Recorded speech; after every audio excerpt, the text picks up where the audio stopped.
Happy Homebrew Wednesday, YouTube. I said I wasn't going to do another one of these before Christmas, but here I am. I've got a bit of time, so why not? What is going on? No brewing. The only thing I can say is the DKN is still bottle conditioning. Another couple of days and I'll put some in the fridge ready for Christmas Day. So I'm sure my brother-in-law and father-in-law will want to indulge in some of those, and I think they're bringing some of theirs. So my brother-in-law's got a Citron Centennial IPA that he's bringing, and my father-in-law is bringing a black IPA he's made, which is an 8% double black IPA called Black Death. So that's going to be a fun Christmas Day, hopefully. We've got a lot of things going on at the moment in the family, though, which aren't so... It's probably the worst time of year for some of these things to happen. So, trying to kind of hold it together for Christmas. My daughter's, like, absolutely ecstatic. This is the first year that she actually knows what Christmas is all about, so kind of trying to hold it together and cooking Christmas dinner for, like, 9 of us. It's going to be fun. Hopefully in a fun way. I'll probably just get absolutely rat-arsed during while I'm cooking in the kitchen. My brother-in-law is bringing a bacon weave. He's making a bacon weave, putting loads of stuffing in it, and yeah, hopefully that should be awesome. So I don't think I'm going to be alone cooking Christmas dinner, so that's going to be good. Other homebrew related stuff. So obviously next week, after Christmas, I have about 3 days where I've got pretty much the day to myself. I didn't plan it quite like that. I was kind of planning it for family time, but turns out my daughter's in nursery for some of those days, so I'm going to get that brewing done, which I mentioned in the previous Homebrew Wednesday. Might not do the rye IPA though, and I might do the New England IPA with Nelson and Citra in it. So I've been tweaking the recipe a little bit. I'm going to try and make it a sort of around about 6%, late 5s, early 6%. Nice soft oats and wheat, and just lots of Nelson and Citra late in the boil, and in the dry hop I may also introduce some Cascade into the mix, so we'll see. But yeah, I'll do that one. I'm going to do the breakfast stout, which I bought some Jamaican Blue Mountain blend coffee for. So it's not Jamaican Blue Mountain coffee, but it's kind of a blend of coffees to make it come across a bit like Jamaican Blue Mountain coffee, which is ridiculously expensive. So I'll see what this one's like. It'll be fine. I've got cacao nibs that are going to go in it and blah blah blah. I think what I'm going to do is when it comes around to bottling, I'm going to bottle half of it as is, and then I'm going to lightly introduce some bourbon or something into the bottling bucket and just really gently stir it, have a little taster, and then when it's at the right level, bottle the rest, and hopefully it'll taste all right. First time I've ever done a stout, so that'll be fun. And then the other one, I think I'm going to do the Mosaic and Cascade wheat, American wheat, as the other beer. And then in January, I think I'm going to do the rye IPA, maybe mid-Jan. Just that will give me maybe early Jan. It might be the first week of January actually. Thinking about it, because I need bottle conditioning time for this competition, so might have to get cracking. I did actually buy another 2 25-litre cubes, or 20, whatever you want to call it, a food grade jerry can. They actually worked out really cheap, like £3.50 each or something, plus £3.50 flat postage. So I got a couple, and it was absolute bargain. So now I've got 4 cubes. Hopefully I can maybe sort of stagger it a little bit.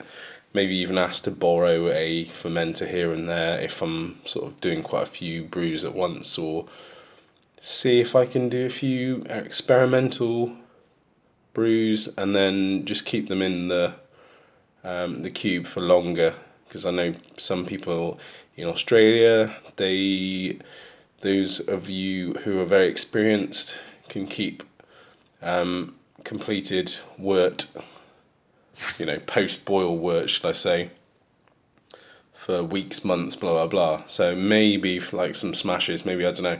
Anyway, it doesn't matter, but just got another couple coming, so that's coming this week. What else have I got? Oh, Christmas. Very, very freaking special Christmas present from my wife. Buxton and Omnipollo box of beer. Just full of amazing beers. I bang on about it, but they did an ice cream series with Buxton did an ice cream series with Omnipollo. So there was Texas pecan ice cream. I think there's a vanilla ice cream, a Rocky Road one. They're all quite high ABV ones. They also made some other beers in this box, and I feel really bad that I've completely forgotten. Also 2 bottles of Axe Edge, which were bottled I think today and then dispatched today as well. Super fresh IPA. That Axe Edge, I think it's my favourite IPA. It's amazing. So I think it's Nelson Citra Amarillo is in it. It's kind of dry enough, but just quite a sharp bitterness to it. Just assertive, but lovely IPA. And it's actually not an unfiltered. Well, it's not. It doesn't look unfiltered, put it that way. So it's a nice, clear looking IPA, but it's super fresh. Just amazing. So there's a couple of bottles of that in there, and there's loads of other wicked little bottles in there. So I'm so. Yeah. So It was there was the Yellow Belly, which is the peanut butter biscuit imperial stout that's in there, but then there's a Sunday version of it, which is a barrel aged. I can't believe I forgot that. It's the barrel aged version of that, but also lactose and cacao nibs and all sorts added to it.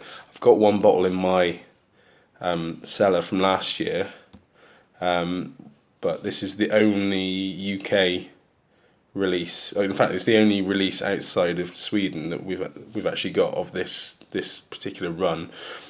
So I'm very lucky for that. There's the Rain Shadows there, Imperial Stout as well. So I think I've got like another bourbon barrel aged version of that. But just amazing box of beer, and I'm so happy about that. Another thing, my bottling tree. I went into the garage, and my bottling tree with the bottle washer on top had somehow just completely fallen off and smashed all over the floor. So I don't have a bottle washer at the moment. I've got the bottle tree is fine, but I need to get myself a new bottle washer. So that's a bit annoying. But I think I'm getting like a bench capper for Christmas, which I'm looking forward to. Sure, I'm getting some other bits and bobs. What else? Oh yeah, I was going to go to the Pirate Life UK launch the other day, but my wife wasn't very well and blah blah blah. But it turned out I couldn't go, which I was okay about, because I knew that actually they're launching in the UK, so I'll get to try some of their beers soon. But I did kind of hear that there were mixed reviews on the beer, but probably not if it was fresh. These beers had been sitting around, we're talking like IPAs, Imperial IPAs, been sitting around on, on a boat for like 4 months before they got here.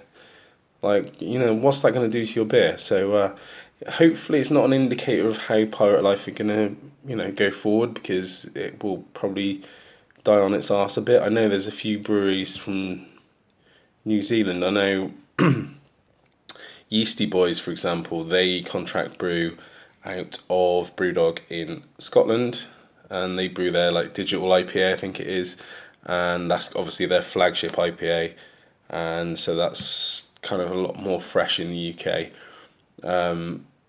If they're importing it in and it's not coming over quick enough, we could have a bit of a problem with that. I know I've seen it before. I've had Scar Brewing's Modus Operandi and Dale's Pale Ale from Oscar Blues in the past, and they were like both caramel bombs.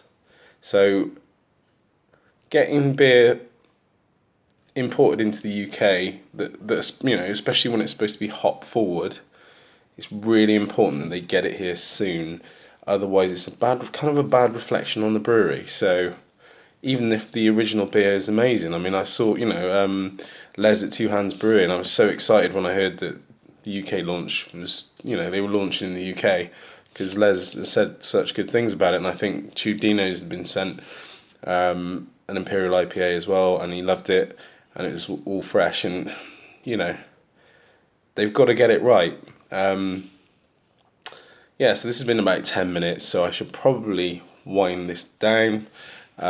Just wish you all a great, happy Homebrew Wednesday, and have yourselves a great Christmas. Be merry, but be safe, and I will catch up with you all soon. Take it easy. Bye.